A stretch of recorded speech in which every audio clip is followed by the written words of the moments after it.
Padre eterno, te damos gracias por este día, Señor. Gracias que tenemos el privilegio, Señor, de estudiar un poquito de tu palabra. Ayúdanos a tener entendimiento a través de tu Santo Espíritu, mediante los pasajes que vamos a estudiar hoy.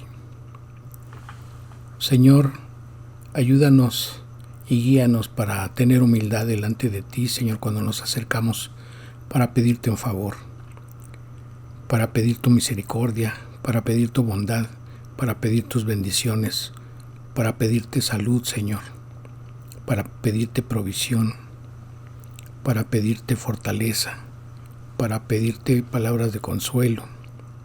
Señor, ayúdanos a tener esa humildad que necesitamos delante de ti para poder recibir tus favores. Ayúdanos y guíanos, Señor, a caminar la vida que tú quieres que llevemos en este mundo hasta que tú nos llames a tu presencia. Te agradecemos, Dios eterno, este tiempo de tu palabra que podemos recibir para ser edificados, y te honramos dándote la gloria y la alabanza por los siglos de los siglos, en el glorioso nombre de nuestro Salvador Jesucristo. Amén. Bien, continuando con la temática que empezamos a ver la semana pasada, el día de hoy vamos a ver un pasaje que comúnmente lo conocemos como Jesús limpia a un leproso. El relato del Sermón del Monte inició diciendo que Jesús subió al monte, y eso lo vemos en el libro de Mateo capítulo 5 a partir del versículo 1, y termina diciendo que descendió del monte según vemos en el capítulo 8 versículo 1. Por eso este primer versículo del capítulo 8 estaría indicando el fin del capítulo 7. Entonces podemos comprender que Mateo 8:1 sirve como de puente entre las enseñanzas del Sermón del Monte y los milagros que se relatan a continuación. Pues las multitudes que habían escuchado esas enseñanzas en el Sermón del Monte ahora estaban siendo testigos de los milagros con los que ayudaba el Señor Jesucristo a la gente.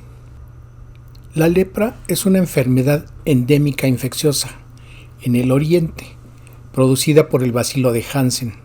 Esta enfermedad, para quien la padecía, tenía una triple repercusión, es decir, lo afectaba corporalmente, socialmente y en su vida espiritual. Considerada la enfermedad como un castigo de Dios merecido por grandes pecados, de ahí el nombre de lepra. El término hebreo es Tzaraat, que significa golpe o azote divino. La palabra lepra también es la transliteración del término griego lepros, que significa escama, porque deja escamas sobre las llagas. La lepra en la antigüedad no tenía un diagnóstico específico, y por esta razón se incluían en esa clasificación, o también se les llamaba lepra, a otras enfermedades que, a diferencia de lo que constituye verdaderamente la lepra, eran curables. Alguien escribió alguna vez: ninguna otra enfermedad reduce a un ser humano por tanto tiempo a una ruina repugnante. La lepra era una enfermedad terrible, dolorosa, repugnante e inmunda, y los médicos la consideran incurable, y los que la padecen están como muertos en vida. Esas personas ven durante su enfermedad cómo se atrofian sus miembros hasta que se van extinguiendo. La lepra se conocía como la enfermedad blanca, pues el cabello y la piel se volvían blancos en la zona afectada. No había cura conocida, pero había leprosos que eran sanados por la misericordia de Dios. La lepra atacaba la piel y la carne de la víctima. Podía empezar con la pérdida de la sensibilidad en alguna parte del cuerpo.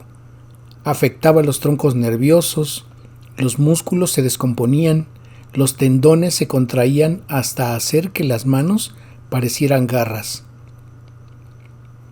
Empezaba con pequeños nódulos que se iban ulcerando y desarrollaban una supuración repulsiva. En estado avanzado, la carne viva estaba expuesta y supuraba pus. Se les caían los párpados, los ojos se les quedaban como mirando fijamente, se caían las orejas, la nariz, Las cuerdas vocales se les ulceraban y la voz se les ponía áspera y la respiración silbante. Seguía la ulceración de las manos y los pies, luego llegaba la pérdida progresiva de los dedos de las manos y de los pies, hasta acabar por caérseles toda la mano o todo el pie.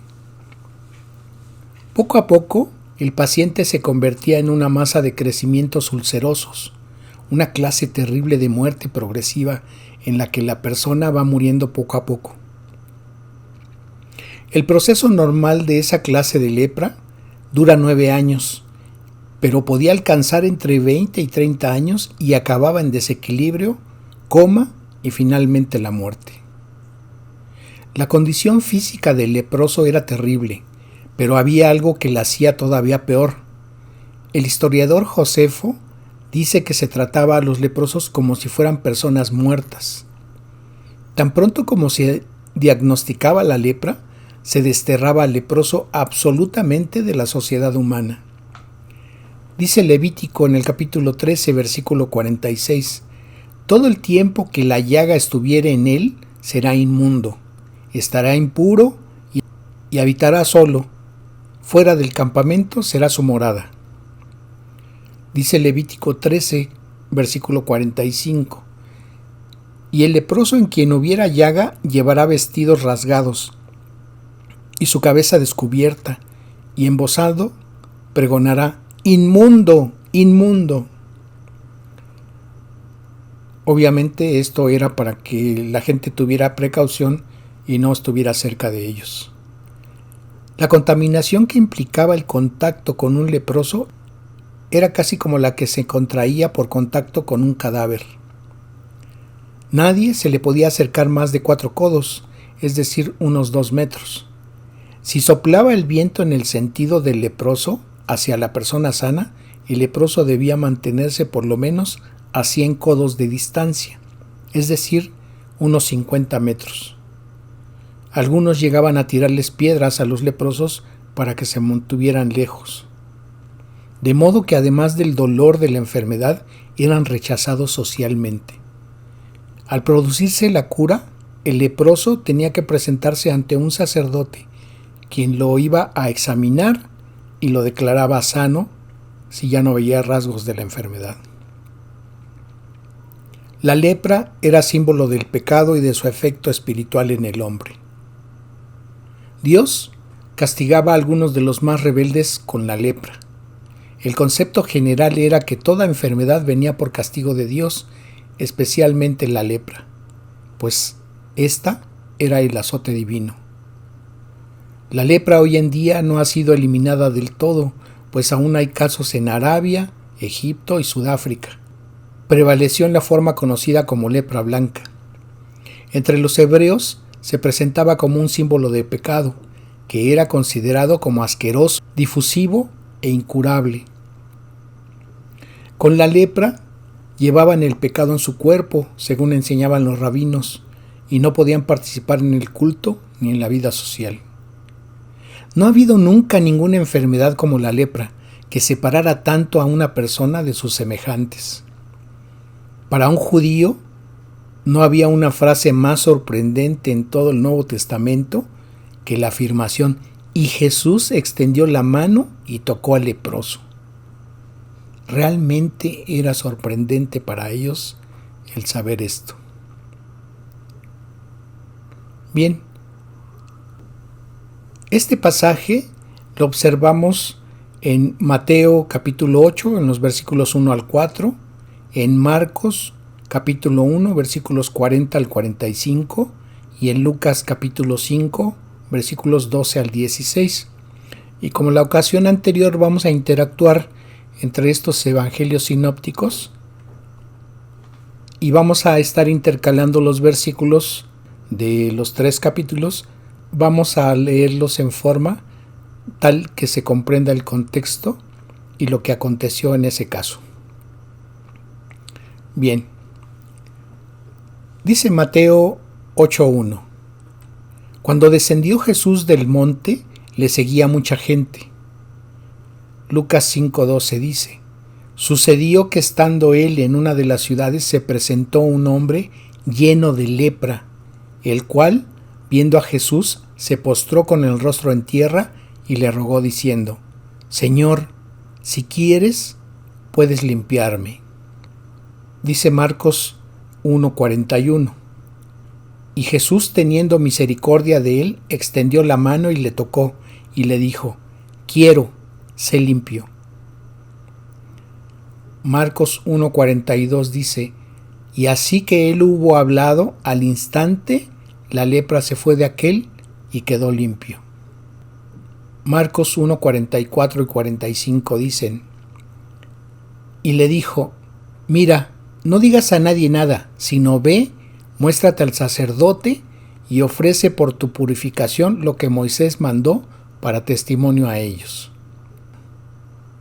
Pero oído él, comenzó a publicarlo mucho y a divulgar el hecho, de manera que ya Jesús no podía entrar abiertamente en la ciudad, sino que se quedaba fuera en los lugares desiertos y venían a él de todas partes.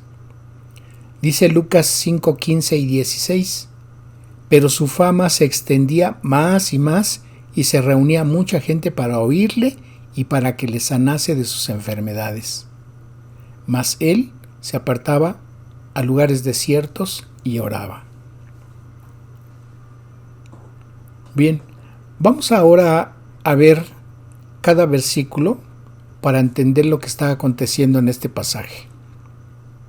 Recordábamos entonces que Mateo 8:1 es la continuación al terminar el Sermón del Monte. Y entonces dice este versículo que cuando descendió Jesús del monte le seguía mucha gente. Obviamente esa gente había estado escuchando sus enseñanzas y ahora iban a presenciar los milagros que iban a darse después de ese tiempo. Entonces, Lucas 5:12 dice que sucedió que estando él, el Señor Jesucristo, en una de las ciudades, se presentó un hombre lleno de lepra, es decir, que en todo su cuerpo se manifestaba la evidencia de esa enfermedad, el cual, viendo a Jesús, este hombre que estaba lleno de lepra, se postró con el rostro en tierra y le rogó diciendo: Señor, si quieres, puedes limpiarme. ¿Qué observamos en este versículo? Ninguna persona desearía estar cerca de otra a la cual se le viera contagiado de esa enfermedad llamada lepra. Entonces, ¿qué fue lo que hizo este hombre que estaba lleno de lepra? Al ver al Señor Jesucristo, se postró su rostro en tierra, y el hecho de decir que se postró con el rostro en tierra era un signo de adoración. Y obviamente esta adoración que estaba haciendo este hombre estaba dirigida a Dios. Es decir, de alguna forma él estaba reconociendo la deidad en el Señor Jesucristo. Entonces sus palabras siguientes fueron: Señor, si quieres puedes limpiarme. Entonces no solamente estaba postrado para adorarle, sino también al llamarle Señor estaba reconociendo la deidad del Señor Jesús. Y en su ruego le pregunta al Señor: si quieres puedes limpiarme. Este hombre no estaba dudando de que el Señor Jesucristo tuviera el poder para poderle sanar, para poderle curar. La duda que tenía este hombre es si el Señor Jesucristo iba a querer limpiarlo.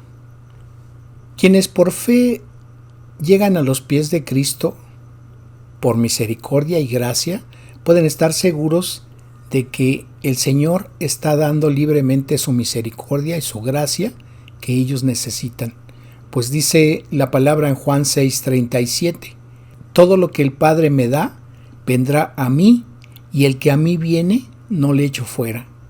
Entonces, cuando una persona se acerca para poder recibir misericordia y gracia de parte del Señor Jesucristo, el Señor Jesucristo no lo rechaza, Él escucha sus ruegos, sobre todo si la persona se acerca a Él con signo de humildad, como lo hizo este hombre que padecía lepra.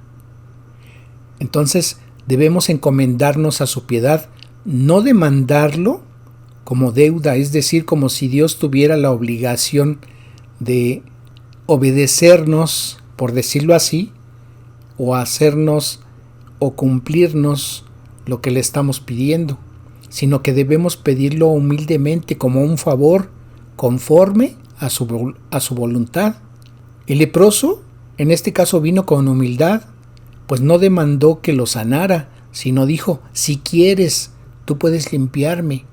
Era como si dijera: yo sé que no tengo ningún derecho sobre ti, pero tal vez tú en tu divina piedad y misericordia quieras usar tu poder sobre mí para sanarme. Es lo que estaba dando a entender con esa actitud este hombre.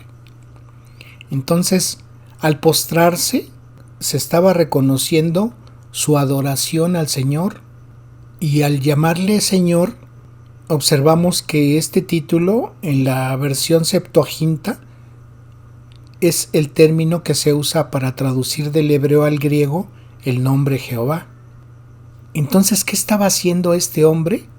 Estaba manifestando una fe tan grande, la fe que necesitaba para que el Señor aplicara su misericordia en este hombre y le diera la salud que necesitaba y lo limpiara de esa enfermedad, y no solamente de esa enfermedad, sino también en cuanto a lo espiritual, porque no dice la palabra que creía que el Señor pudiera sanarlo, sino que de eso no tenía duda, pues dijo: puedes. Pero si Cristo tenía la voluntad de sanarlo, eso era lo que él estaba dudando, si era la voluntad del Señor el quererlo sanar. Entonces el Señor Jesucristo solo tenía que querer hacerlo, es decir, tener la disposición para ayudarle a este hombre. Por esta razón, con reverencia se inclinó el leproso sobre su rostro delante del Señor Jesucristo. Y esto demuestra que aún sus discípulos no tenían un conocimiento teológico así de Cristo. Y eso era lo que estaba manifestando este hombre. Una fe que manifestaba un entendimiento teológico de quién era el Señor Jesucristo. Entonces, cuando el leproso creyó en el poder del Señor para poder sanar su lepra, pues ningún hombre podía hacerlo. Estaba reconociendo su divinidad, puesto que la lepra se consideraba la inmundicia y contaminación más grande. Y el hecho de sanarlo significaba una limpieza de cuerpo y en lo espiritual. Entonces, ¿qué es lo que vemos en el siguiente texto? ¿Qué es lo que vemos en el siguiente versículo? Marcos 1:41 dice: y Jesús, teniendo misericordia de él, extendió la mano y le tocó y le dijo: quiero, sé limpio. Entonces, en ese instante, el Señor Jesucristo estaba contestando a la duda de este hombre: sí quiero que seas limpio. Y por eso él extendió su mano y lo tocó. ¿Y qué demostraba con esto el Señor? Aquí el Señor Jesucristo manifiesta dos cosas. Uno, que Él puede hacer lo que la persona cree que está en el poder del Señor para hacerlo, y que también quiere hacerlo.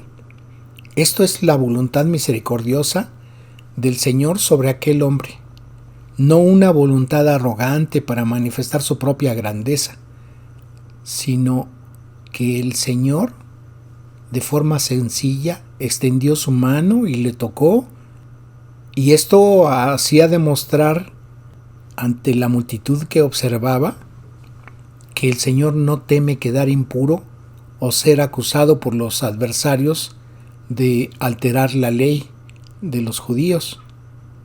Porque la sanidad para este hombre fue instantánea y completa.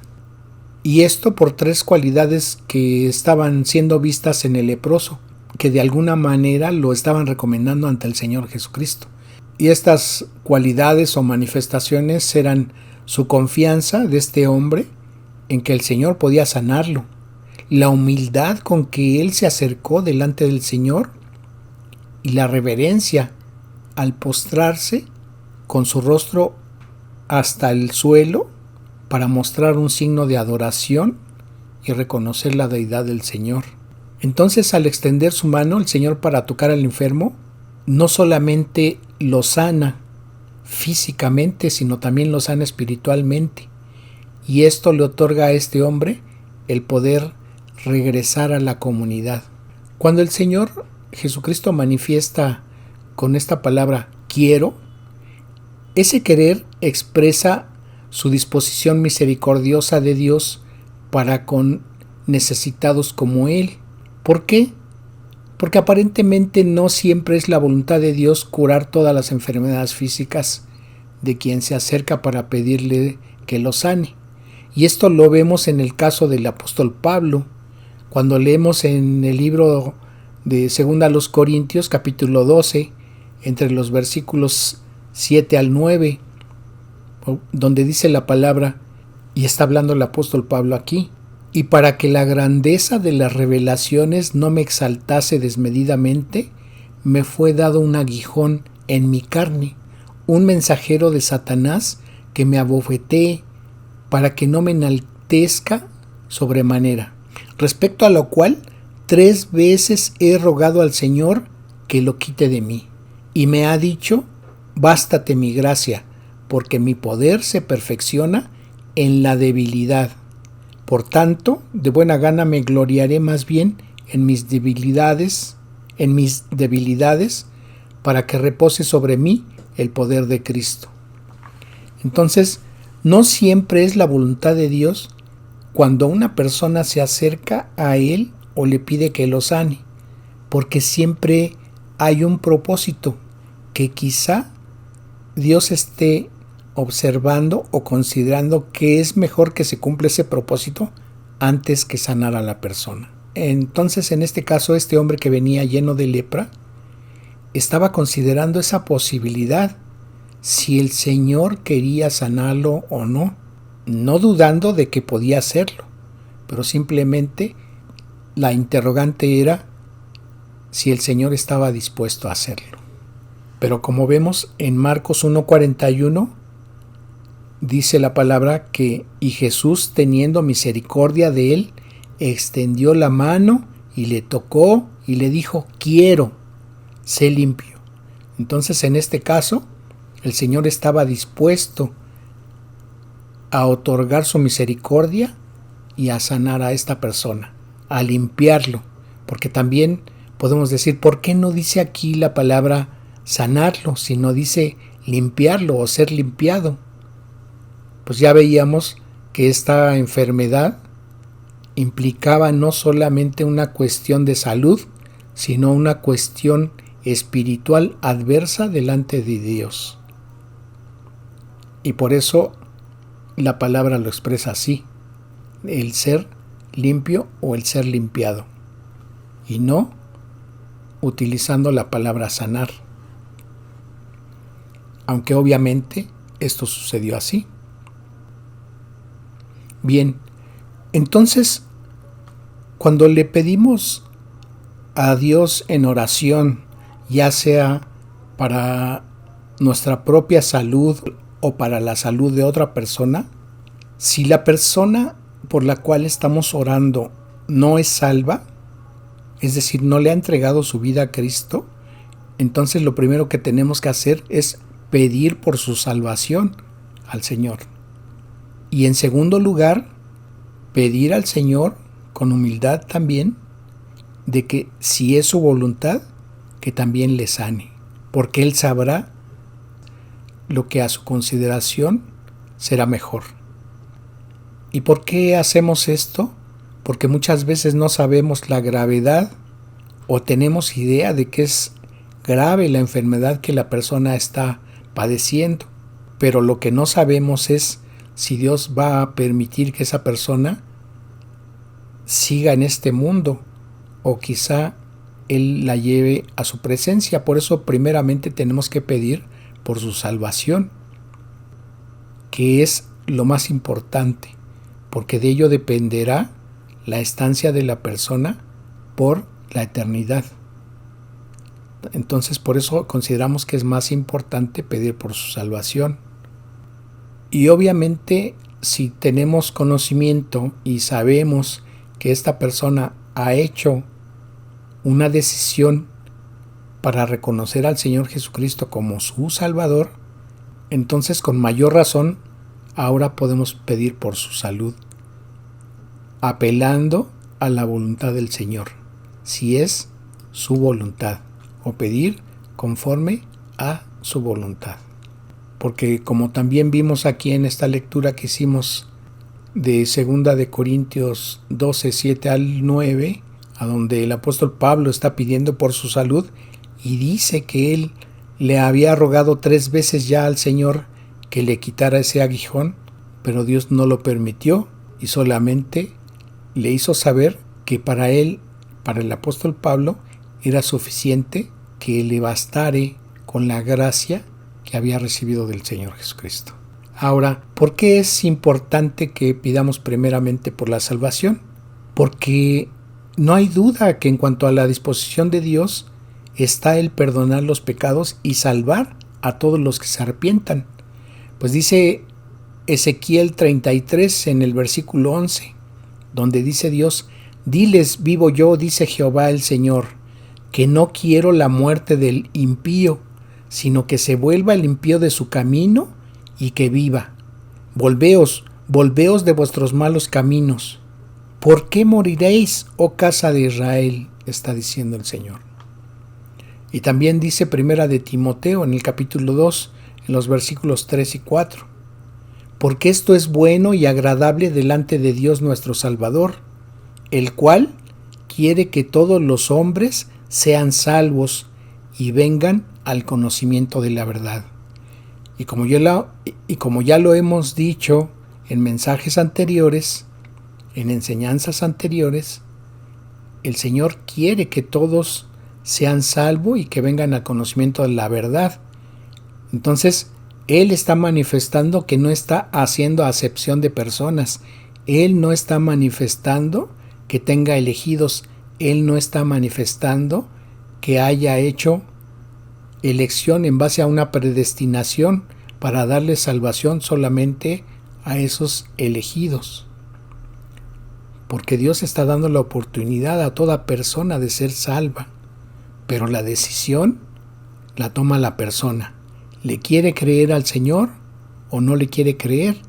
Entonces, depende de esa fe que tenga la persona, va a determinar a dónde va a pasar su existencia por la eternidad. Si en un castigo eterno, en el infierno, o gozando de la paz y del gozo en el reino de Dios.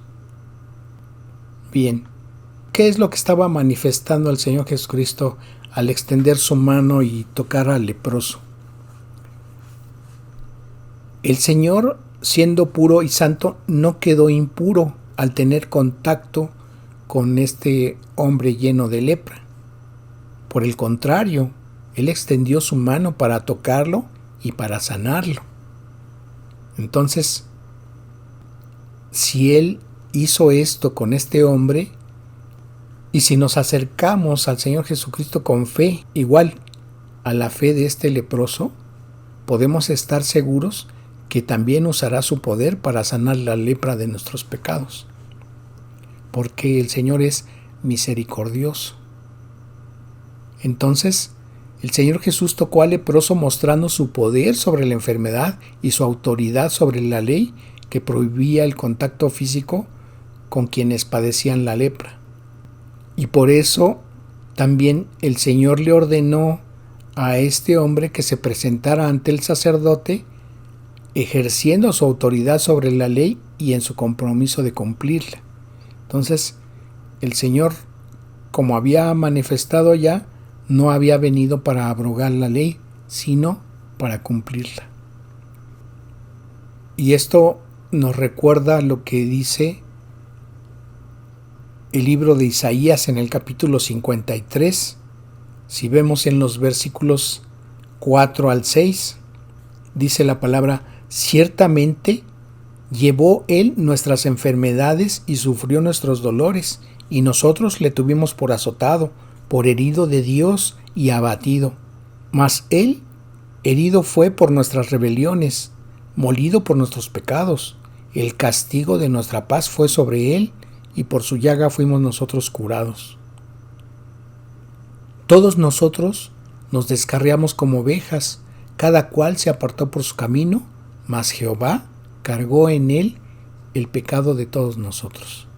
Entonces, todas esas enfermedades que son sanadas por el Señor y todos esos pecados que son perdonados por Él fueron puestos en su cuerpo.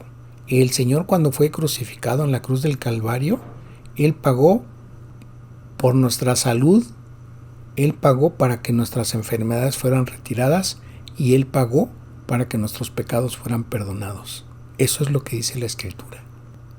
Cuando aquí en Marcos 1:44 y 45 está diciendo la palabra y le dijo, mira, no digas a nadie nada, sino ve, muéstrate al sacerdote y ofrece por tu purificación lo que Moisés mandó para testimonio a ellos. Y continúa diciendo el versículo 45, pero oído él, comenzó a publicarlo mucho y a divulgar el hecho. De manera que ya Jesús no podía entrar abiertamente en la ciudad, sino que se quedaba fuera en los lugares desiertos y venían a él de todas partes. Y continúa también diciendo Lucas capítulo 5 versículos 15 y 16. Pero su fama se extendía más y se reunía mucha gente para oírle y para que le sanase de sus enfermedades. Mas él se apartaba a lugares desiertos y oraba. ¿Qué fue lo que aconteció en esta parte del pasaje? Entonces, el Señor Jesús le ordena que no divulgue el milagro, sino que haga lo que ordena la ley. Mira, no le digas a nadie. Y esto obviamente era algo difícil de obedecer para el corazón de esta persona en agradecimiento a lo que Dios había hecho por él. Y recuerda el Salmo 66 en el versículo 16. Venid, oíd todos los que teméis a Dios, y contaré lo que ha hecho a mi alma. Y eso es lo que tenemos los cristianos, que muchas veces tenemos testimonio personal de lo que Dios ha hecho en nuestras vidas y no nos cansamos de compartirlo con las personas, de decir, esto es lo que hizo Dios por mí, este milagro aconteció en mi vida y fue algo que Dios ha hecho por mí o por nosotros. Y esto es lo que está Dios trabajando en mí, esto es lo que Dios ha permitido en mi vida, y innumerables testimonios podemos dar de lo que Dios permite y hace en nuestras vidas. Y es algo que no podemos callar, lo expresamos porque tenemos gozo en saber que Dios ha obrado de esa manera en nuestras vidas. Entonces, el prohibir propagar la noticia, mira, no le digas a nadie, lo vemos no solamente en este pasaje, sino que lo vemos en otros pasajes más en el Nuevo Testamento. Pero también en otra ocasión manda que se publique, es decir, que sí se comente. Y entonces se tiene la pregunta, ¿por qué en unas ocasiones el Señor lo prohíbe y en otras lo manda? Entonces, para esto podemos considerar 3 razones para la prohibición de que se divulgara lo que el Señor había hecho por tal persona.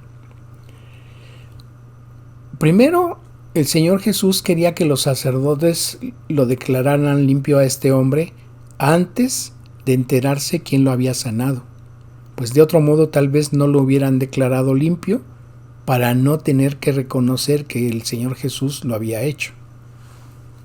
En segundo lugar, el Señor Jesús no quería que la gente pensara que su reino sería fundamentado solamente en base a milagros. ¿Por qué? Porque esto se percibe a través de los sentidos y nuestra fe debe ser no por vista. Y número 3, no quería quizá el Señor despertar más hostilidad de parte de los fariseos antes de tiempo. porque debemos recordar que su sacrificio tuvo un tiempo exacto en el cual tenía que ocurrir, y obviamente Dios cuidó de que ese tiempo se cumpliera en el momento preciso. Entonces, el caso que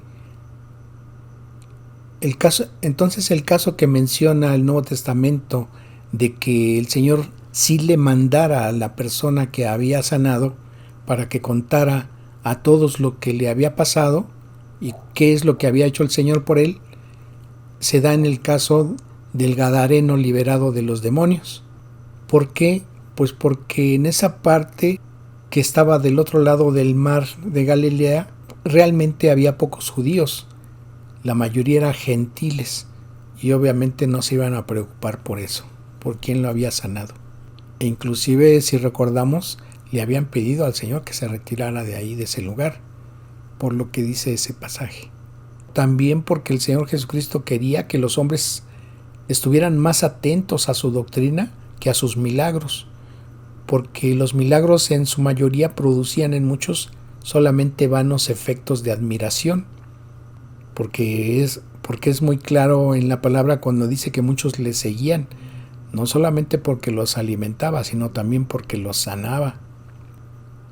Y otra razón es también para que les contase y no tuviesen excusa, si no se rendían a un testimonio tan claro de la verdad y al mismo tiempo fuesen convencidos de la injusticia con que frecuentemente le acusaban los fariseos y escribas al Señor de oponerse a la ley. Y entonces, de esta manera, el Señor estaba demostrando que Él estaba cumpliendo la ley. Pero también, además, cuando se habla de testimonio a ellos, este testimonio es de que Dios había visitado verdaderamente a su pueblo y que esto era el resultado. Y por eso en el Evangelio de Marcos se habla en el capítulo 1, versículo 45, acerca de este hombre que había sido sanado de la lepra, que él comenzó a publicarlo mucho y a divulgar el hecho, de manera que ya Jesús no podía entrar abiertamente en la ciudad, sino que se quedaba fuera en los lugares desiertos y venían a él de todas partes. Entonces, este milagro había sido divulgado grandemente. ¿Y por qué Lucas 5, 15 y 16 dicen que su fama se extendía más y más? Pues por esta razón, porque no solamente el leproso que había sido sanado, sino otras gentes que habían sido sanadas también divulgaban lo que el Señor había hecho por ellos. Pero cuando dice el versículo 16 en Lucas 5, que más el Señor se apartaba a lugares desiertos y oraba, era para que estos acontecimientos no impidiesen o no retardasen o no apresurasen lo que iba a acontecer con el Señor, pues Él venía a cumplir la voluntad del Padre, pero obviamente también su voluntad para darnos la salvación, el perdón de nuestros pecados. Entonces, para concluir, debemos de considerar como ejemplo lo que este hombre lleno de lepra cuando llegó ante el Señor, cómo se mostró primeramente dando adoración y reconociendo la deidad del Señor, y después pedirle con humildad su misericordia. Y entonces el Señor responde a esa humildad y a esa reverencia otorgando su misericordia. Entonces es un ejemplo de cómo debemos acercarnos al Señor cuando le estamos pidiendo un favor de salud o de provisión, ya sea para nosotros en nuestras circunstancias o para pedirle por otras personas. Oremos al Señor para darle gracias por este tiempo. Dios eterno, Señor, queremos agradecerte por esta enseñanza, porque nos recuerda que tenemos que ser humildes ante ti, Señor, para pedirte lo que anhelamos. Señor, que debemos reconocer siempre que tú eres Dios y no a alguien como un sirviente al que podemos acudir para pedirle todo lo que queramos y que nos sea hecho conforme a nuestra voluntad, pues nuestra relación contigo no funciona así, Señor, porque tú eres Dios, porque tú eres nuestro Hacedor, porque tú eres el Todopoderoso. Y debemos reconocer ante ti eso, Señor. Debemos reconocer tu majestad, debemos reconocer que tú eres el Todopoderoso, el Rey soberano en todo el universo, y por esa razón debemos dirigirnos a ti con humildad. Te agradecemos, Señor, por recordarnos esto. Gracias, Padre eterno, te agradecemos este tiempo, te agradecemos tu guía a través de tu Espíritu Santo, y te rogamos tu bendición, Señor, y te pedimos, por favor, Señor, que nos des oportunidad de seguir teniendo entendimiento de tu palabra para que podamos ser obedientes a ti, a tus mandamientos, Señor. Gracias, Padre eterno, en el glorioso nombre de Cristo Jesús, nuestro Salvador. Amén. Que Dios les bendiga.